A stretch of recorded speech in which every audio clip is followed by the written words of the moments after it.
What happens when more and more jobs get AI-ified? What do humans do?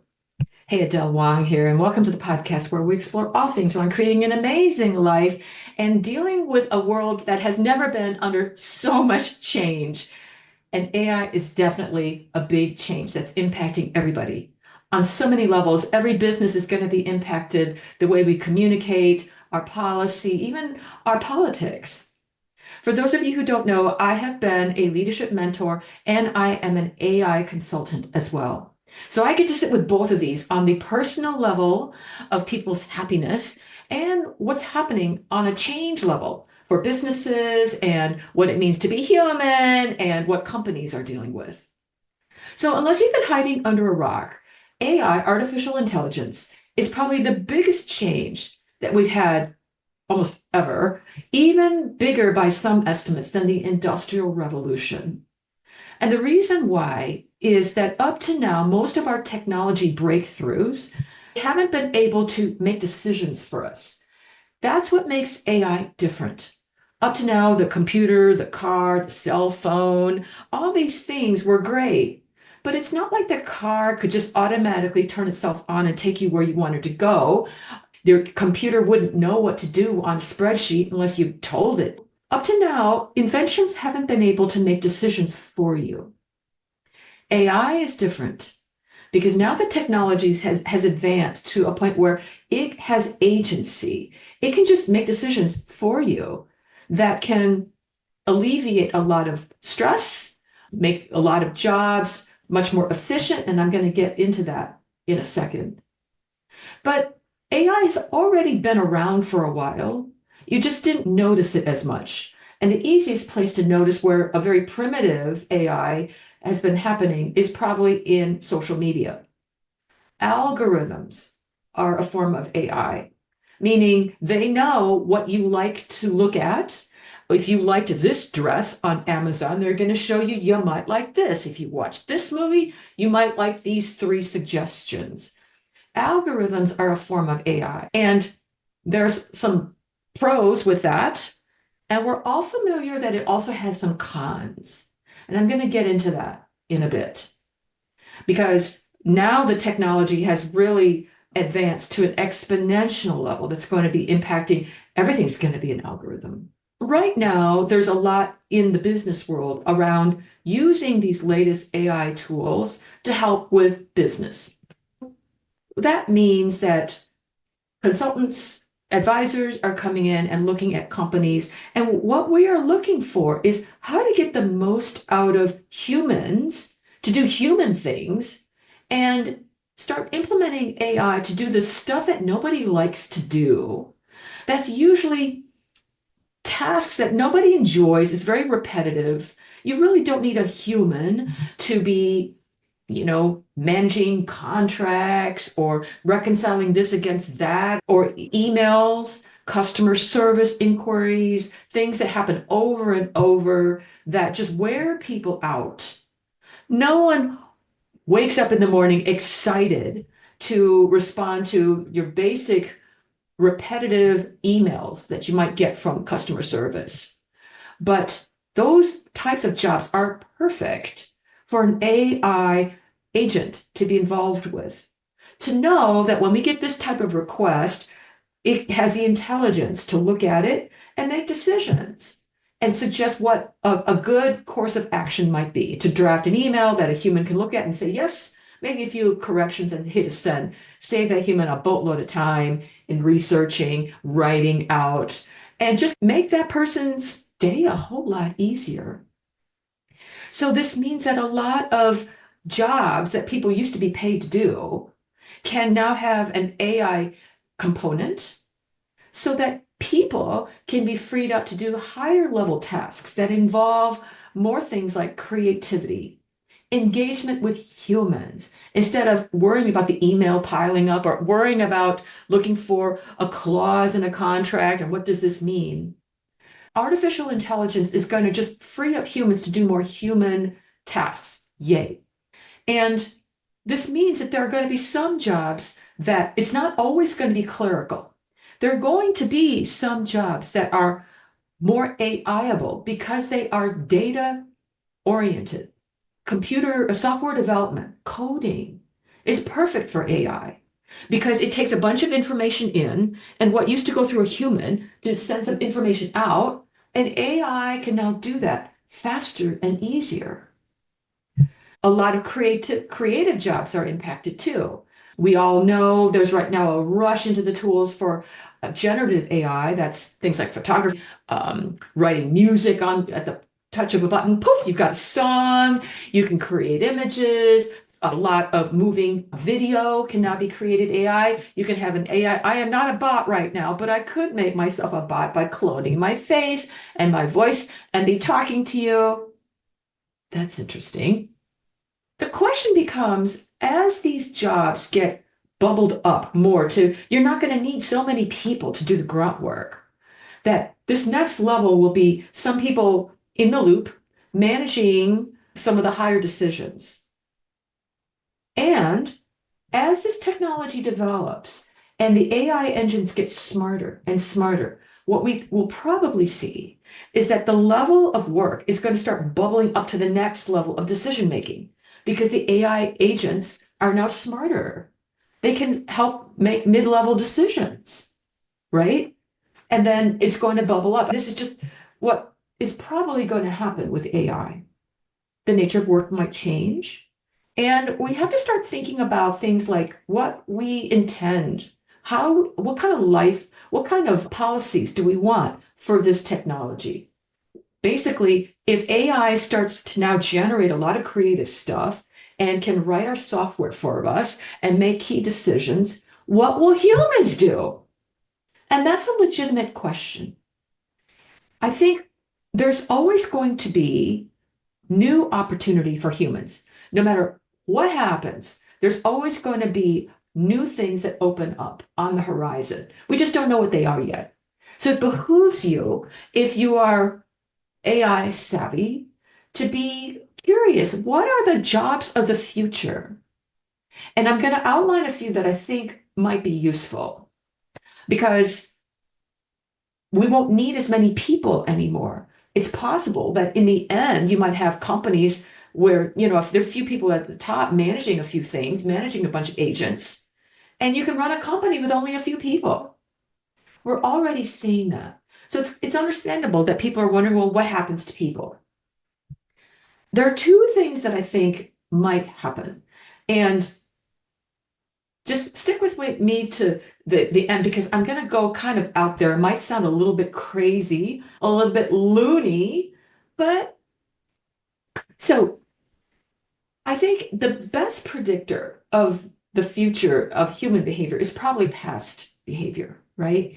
And so this presents some challenges because if we have the idea that more of this productivity is going to be bubbling up, we're not going to need as many people. There are going to be some humans in the loop. And as AI gets smarter and smarter, we might need fewer people.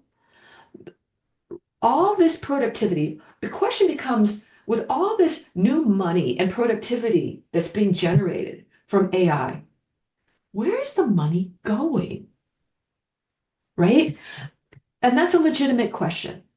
That if we continue down the path that we've seen, and we're already starting to see hints of it, what'll probably happen is that this money bubbles up to a few people at the top. We have already seen billionaires in the AI space. There are boatloads of millionaires already. We've seen, because all this stuff is bubbling up, we're creating more billionaires. It's only a matter of time before we start to see trillionaires. And with this, we have to think, is this really what is sustainable and desirable for the human species? To have a few people at the top that have so much, and what's left for everyone else? We're already seeing this tendency. The problem is not the AI. The AI itself can do amazing things, cure cancer, solve global warming.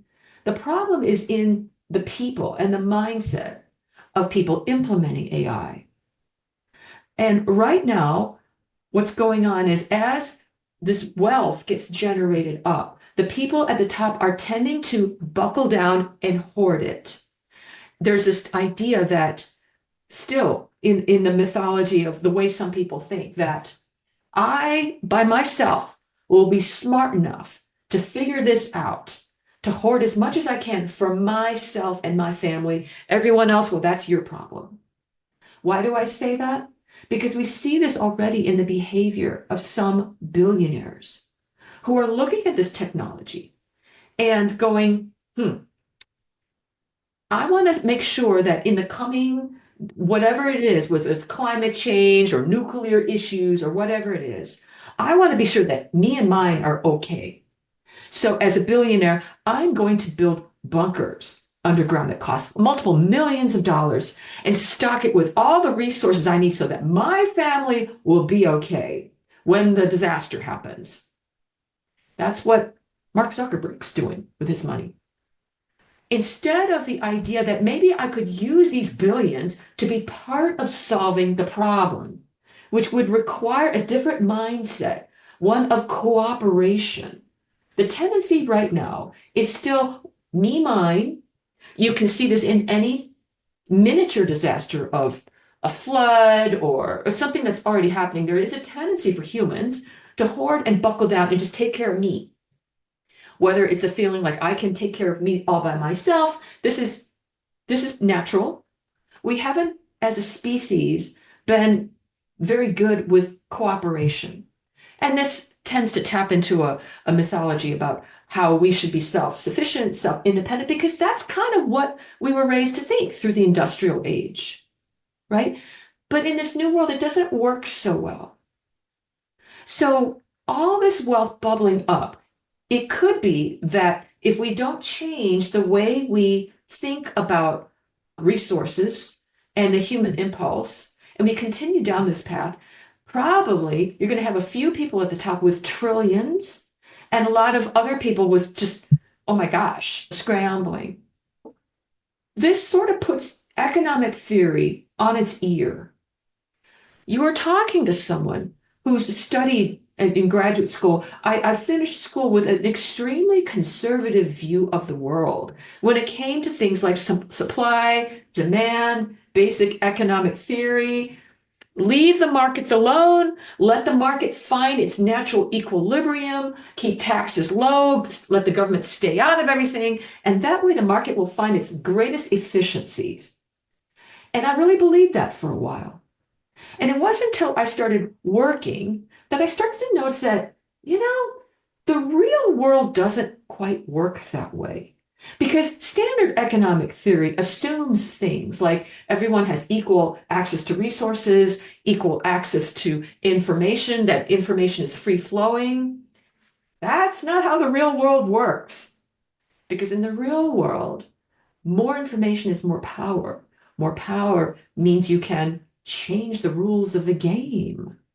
That the more money you have, the more you're able to put in legislation or change the dynamics of how this whole economic game is working. We see that over and over, sometimes called lobbying, sometimes whatever. And there's no judgment. It's just looking at this is our consciousness level right now. If I can, and if it's legal, I'm going to do it. Or if I don't get caught, I'm going to do it for me. And so this is kind of the way it's been going. But I don't know if we are going to survive as a species if we keep doing it this way. So what is the alternative? As AI makes things uber efficient, what are humans going to do, for example? If humans are designed to create art, music, literature, that's part of what makes us human. In the past, you would be paid for the fruits of your creative endeavor. Being an accountant can be an art form of sitting with people. Software development, writing code can be an art form. Most livelihoods as humans, not just the so-called creative arts, but we are meant to create. But the thought was, as you express your creative genius in whatever that way that is, you are paid for it, right? That's called salary or sales or whatever. But what happens when AI starts to create everything. That AI can create a photograph just as good as a human. AI can create music at the push of a button instead of a songwriter. AI can generate code. Then what are people supposed to do? Because it's like, well, if the AI can create stuff just as good as a human, why should I create? Here's what I think might happen. That as humans, we were innately designed to create regardless of whether we get paid for it or not. Up to now, we have been paid for it. But imagine if think of it this way, would you stop writing music and singing and dancing and writing art or exploring what you want to do if you weren't paid for it? If we were to separate being paid with the art form, what would you do? And I started thinking about every election cycle, around the fringes, around the so-called lunatic fringe, there's always a conversation around this concept of universal basic income. And when I heard about this, I thought this was nuts. I thought this was some communist or socialist idea. But the basics of this is that the government can provide every citizen a universal basic income to live on. And if that were the case, we could alleviate poverty, all these problems of homelessness, that people would have enough to live on. And that has been vehemently protested against in our culture up to this point, because there's this idea that, oh my God, you're going to tax everybody else to death, and you're going to have a few people living on the dole. I'm going to work my butt off, and you're just going to tax me to support someone who's just sitting on their butt all day long, and they get paid for doing nothing. That is the assumption. And that is also what has been sort of a myth about how humans operate. But the devil's always in the details with that. The assumption is that the government does that. And I actually did some research around where universal basic income has been tested. It's been done in Europe. There have been a few places that have tested the idea of UBI. What are the results? Actually, the results have been fairly positive. People reported a huge decrease in stress and anxiety levels because they had enough to live on, to make the rent. Maybe they weren't uber wealthy, but there was a relaxation into life, whether it's less anxiety or I can eat, people aren't sleeping on the streets. No one reported anything bad. Of course, the assumption was that it's coming from the government. And I don't know enough about these studies. The devil's always in the details, so I can't say. I'm just saying it has been tried. I didn't really hear anything bad about it. But the number one objection right now is, oh my God, you're taxing everyone else who's busting their butt out here. Here's a thought, though. As AI takes over more and more of our lives and algorithms, there is the thought that, our data that we use, like these companies, whether it's Google, Meta, Twitter, TikTok, all these companies, they are using our data, our personal, like they know what you like to buy, what you like to watch, what you read, what they collect a lot of information about our preferences so that they can market to us, right? If you like this blouse, well, Adele, you might like this one that's similar. From a marketing standpoint, that makes sense. And as a user, sometimes that's good. Sometimes it's a little creepy to see these ads following me around the internet, because once I Googled on, I don't know, a basic lawnmower or something, and then I see lawnmower ads no matter where I go for the next 2 weeks. Why? Because they know something about me. And the thing is, that data that they're collecting on me, it has value. These companies that are running these AI algorithms are using my data to sell back to me and generate a profit, even if it's to get engagement on social media. Like over the last 10 years, social media algorithms have learned what kinds of things generate engagement, because they were programmed. They said, your job is to keep people addicted to these platforms as long as possible. Go out and figure out what kinds of data that is. Tends to be things like outrageous rage bait, polarized information, but it will work to get people so sucked in there. And then comments, likes, shares. And so the social media companies are like, this is great. We can sell more products, we get more advertising, our stock price goes up. But you and I both know that also has a not so great impact on what's happening with society. These algorithms, it's not the people that's the problem, it's these algorithms are promoting more and more division because it works to drive up engagement to sell products. Before these algorithms were that big of a deal, people who disagreed with each other could still stand to be in the same room with each other. They wouldn't be at each other's throats. Now, if you find out someone is on the other side, the other team, people can't even stand to tolerate to have one single conversation with them. And this is starting to destabilize our democracy with fake news, all this stuff. I'm going to leave that separate, but that is heavily AI and algorithm driven because it's achieving the goal of engagement. So they're using our preference, our data to sell things, and that has value.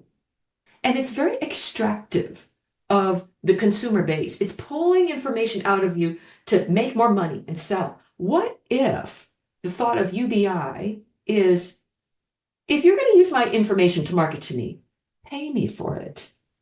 That these large companies that are making now billions and trillions and it's funneling up, what if the thinking goes, some of that go back to the peoples whose data you're using, which is pretty much everyone, in some form of universal basic income. So what does that mean? If you've got people that are no longer working because AI is doing practically everything, and then, again, I'm taking this to a later stage as we get to generalized intelligence, is when the AI is smarter than people. Like people can't even solve the problems because the AIs can do it all for you, whether it's, climate change, curing cancer. It's kind of like what happened a while ago there was a stock market meltdown with Lehman Brothers. You guys remember that? That was a couple of really smart young kids that developed a new financial instrument called derivatives or something. No one could understand what this did, but they packaged this financial instrument and everyone thought this is great because it's making money. Even their bosses didn't quite understand it, but it made money. And everything was fine until it wasn't. And then it really wasn't because no one could make heads or tails of what was going on. That is a risk we run with AI, which is now so much more advanced than what happened with Lehman Brothers, to package all kinds of sophisticated financial instruments that no one human can understand. It's too complicated. And everything's great till it's not. Right? So there's a risk there that we are building technology that's so able to do things that humans can't, that we lose touch of what it's doing. As algorithms become more pronounced in everything, every business decision, whether it's applying for a job, getting a loan, getting a mortgage, we plop someone's information in there and the AI spits out a yes or a no. And if you're declined for a loan, we really don't know why. It's kind of a black box over there. These are considerations. But as we move into more and more advanced AI, it will approach a point where the AI is smarter than us, able to make decisions, anticipate things we haven't even thought of, create all kinds of possibilities that we just never thought of. Then wouldn't it be great if the fruits of all of this intelligence and uber productivity, instead of funneling up to one or two people as trillionaires, because no one needs to be that wealthy. What if this money could be redistributed back to people? What if you didn't have to work? What if everyone had a universal basic income? What would you do with your days? What would you do with your time? I'll bet you would still create, even if you don't get paid for it. Why? Because the act of creation is joyous just for that. Singing, dancing, writing things, sketching. Maybe you like to work on cars. Maybe you like to, I don't know, what would you do if money wasn't the main driver? Up to now, people have never had the opportunity to even think that way, unless you're already wealthy or something. It was just assumed that you would be paid for the fruits of your labor, and then a lot of your time was spent figuring out, well, what is it that I want to do, and how can I make money doing it? But what if everyone didn't have to work nearly as much, maybe 20 hours instead of 40 and 50? So there's still maybe some humans in the loop, and everyone got some sort of income from this vast productivity gain. It's given back to the people. What would you do with your time? It's an interesting thought that you might be creating anyway for the sheer joy of it, knowing that if I create a piece of art, I know people can just go to AI and press a button, get a piece of art. But I enjoy creating this photograph anyway. And from a consumer point of view, you could press a button and just get a photograph of exactly what you want. But you might also really enjoy connecting with the creator, of finding out more about the person who created this. This is how art more used to be, right? So consumers would have a choice. Do you want to watch an AI generated movie of dancing? Or would you like to go to a live performance with your friends and share an experience? Or maybe even take a dance class yourself, right? There's a huge difference between the output that AI can generate and your experience as a human, generating because you just love to be creative and experience it because you just love to be with humans, versus just taking an output of AI.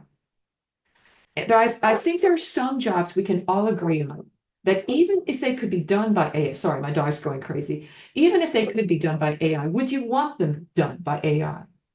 For example, would you like the nanny of your child to be an AI robot? I mean, you could. I imagine someday you could have an AI robot who could be a nanny, but is that what you would want? I think we all can intuitively sense there's something missing there. Would you want your therapist to be an AI bot, where you sit down behind the computer and you're getting your therapy through an AI bot? I would say that anything that's truly intimate and connecting in nature, I don't think people want an AI for them. That means what we yearn for is beyond what AI can provide. It's connection, it's experience, that we can't duplicate that, no matter how brilliant the AGI is. That is what makes us human. Creating, experiencing. Maybe if we didn't have to work so hard for a living, you would spend more time helping people less fortunate. Would you be rescuing dogs? Would you be helping your neighbor or supporting someone who's going through a hard time? I don't know. Spending your time with kids that need a mentor. Things that you might have always wanted to do, but there was either no time or you felt the financial pressure. It's just food for thought. So it's interesting. We would have to make a conscious decision at some point. How much is enough?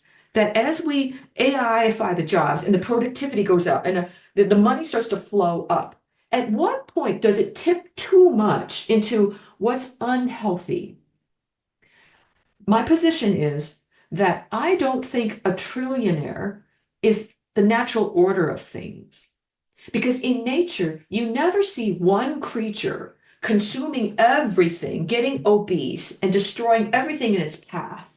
You're either going to get cancer because it's just uncontrolled growth, or the environment is completely depleted and there's nobody left, and pretty soon everything dies, right? When it's consumed like that.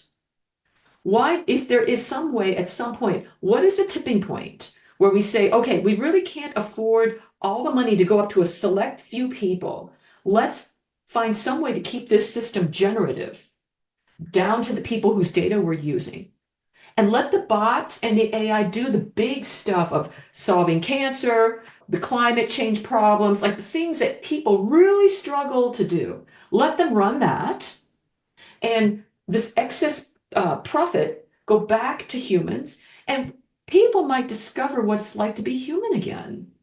When people didn't used to work this hard, way back in our history, people didn't work that hard. On average, I believe the anthropologists have said people worked on an average of maybe 15 hours a week.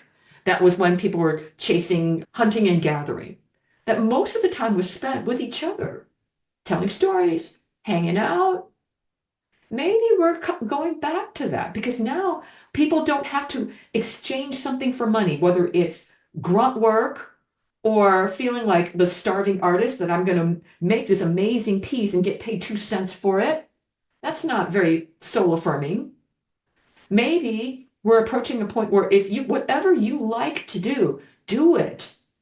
And if you want to sell it and someone wants to buy it because they want the experience of engaging with you, great. There's always going to be room for people, live performances, live storytelling, anything that's an experience. No one wants to just sit behind a computer and hit a button and just sit there and consume. We want to be part of creating the moment with a human, right? Can you feel that?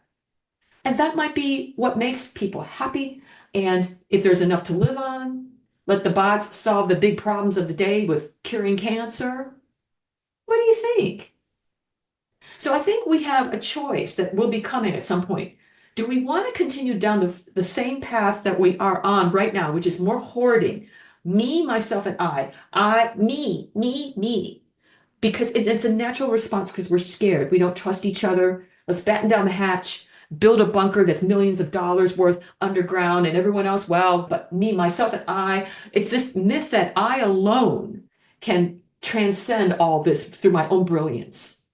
Or is there this awareness that the only way through this, we might have to learn how to cooperate with each other? And I was watching a podcast somewhere else, and I thought it was so apt. And this thought leader was saying, he encouraged everyone to join groups. 50 people working together towards something is so much more powerful than 100, 200 people at home sitting there by themselves trying to figure it out. And right now, we're not so good at cooperating. It's not so much the cool thing. Right now, we admire brilliance and transcending the soloist. But we are approaching a point in humanity where we're going to need more cooperation. So that means our ideas of economics, supply and demand, the way we exchange money for our services, the way we create just because we're meant to create, just for the pure enjoyment and experience of it with someone else, that's got to change. Could be pretty cool. So do we want to go the trillionaire route where everyone is scrambling down here and a few wealthy people think that they can transcend the system that eventually just dies from climate change? Or do we want to move this way towards a more generative, sustainable model? Maybe instead of working all day, maybe you've got your heart on finding ways to clean up the ocean or find ways, sustainable gardening, or I don't know. It does not always have to be a creative art the way we think in terms of music, dance. Maybe you like woodworking, working on cars, or rescuing cats or something. Everyone is meant to create and contribute. That's a given. Just up to now, we've been this idea that you got to get paid for it, or unless you're independently wealthy. And that has always been one of the things that has, it's like the fly in the ointment. And as we move from where we are now, up leveling the quality of work so that people don't have to work so hard. What would you do if you're a business owner? What would you do if you had an extra 2 hours in your day? You might have better work-life balance. You might spend time with your family.